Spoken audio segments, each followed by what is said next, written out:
Hey guys, happy Saturday morning. I hope all is well in your world. It is all well here at Enough Said Sports as we move into a brand new series that we're going to talk about that's going to be coming on Game 1 of the Western Conference Finals on tomorrow, June the 20th on Father's Day. Happy Father's Day to all the fathers, including mine.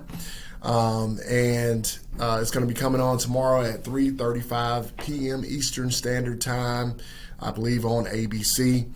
I did a series preview and prediction on this particular series prior to doing this video. So if you want to check that out, get my full thoughts on the entire series, go ahead and scroll down in the videos and check that out so you can get my full analysis for the whole series and my prediction for the entire series. But as for Game 1, we move forward into Game 1 of this series. It's going to be in Phoenix. The Phoenix Suns are right now 4.5-point favorites in this contest, and the over-under is 221.5 in this particular contest.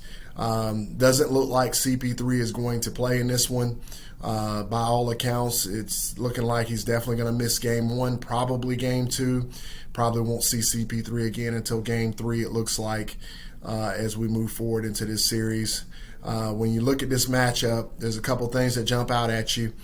I think the Phoenix Suns, obviously I'm very fond of them, like them a lot, and I like the way that they play. I like the way they've been playing.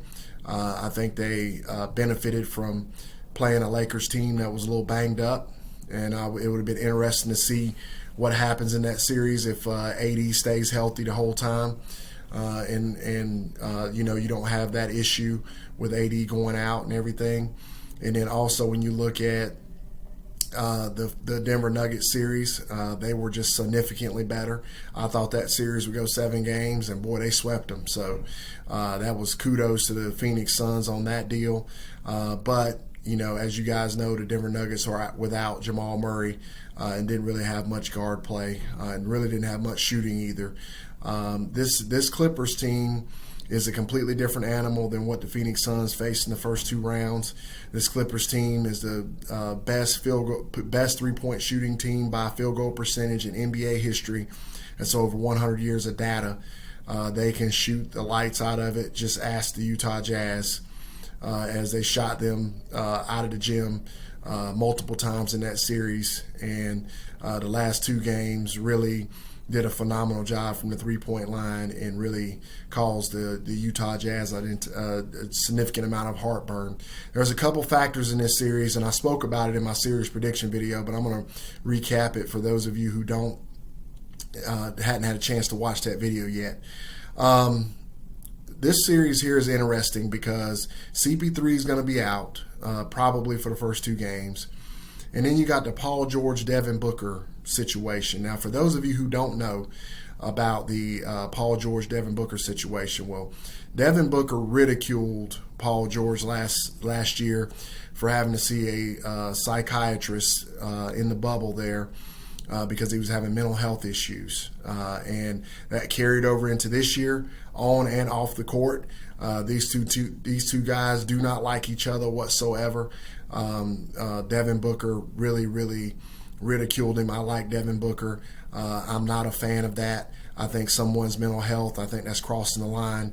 But Devin Booker crossed it.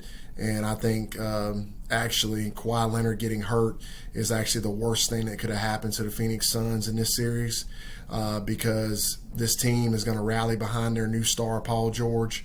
He's the leader, the head of the snake at this point. I don't think Kawhi Leonard is going to play. I think Kawhi Leonard's out for the season by all accounts. I don't think we're going to see him again.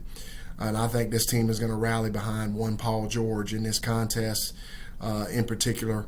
I think that the Phoenix Suns are going to be rusty because they've been sitting around, and they're not going to have CP3. I think that's going to spell a problem for them in Game 1.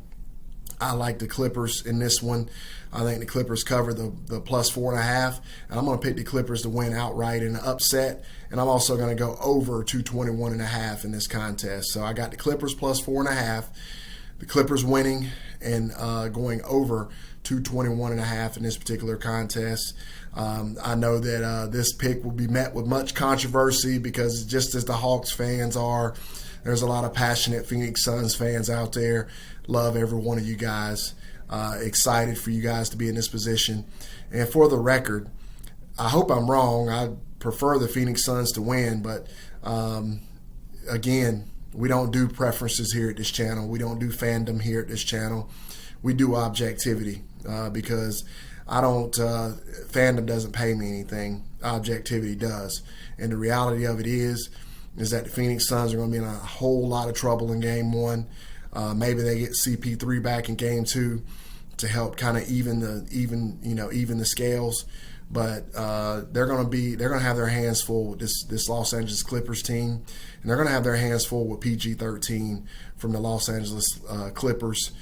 Terrence Mann found himself. This is a completely different series. I'm not going to get too much into the matchups because I did that in my series preview and prediction. If you want to check that out again, but with all that being said, it's going to be a long day on Sunday for the Phoenix Suns. And we'll see how the game unfolds, how everything happens, and then we'll go from there for Game 2. But I like the Clippers in this one, guys. Thanks for all your support. Really appreciate it. Let me know in the comments what you think. I'm sure I'm going to have a pretty long comment section on this one. Really excited to read those and respond. So thanks, guys. Talk to you soon. Have a great, great, and wonderful Saturday. Happy Father's Day to all the fathers out there, including mine. Thanks, guys.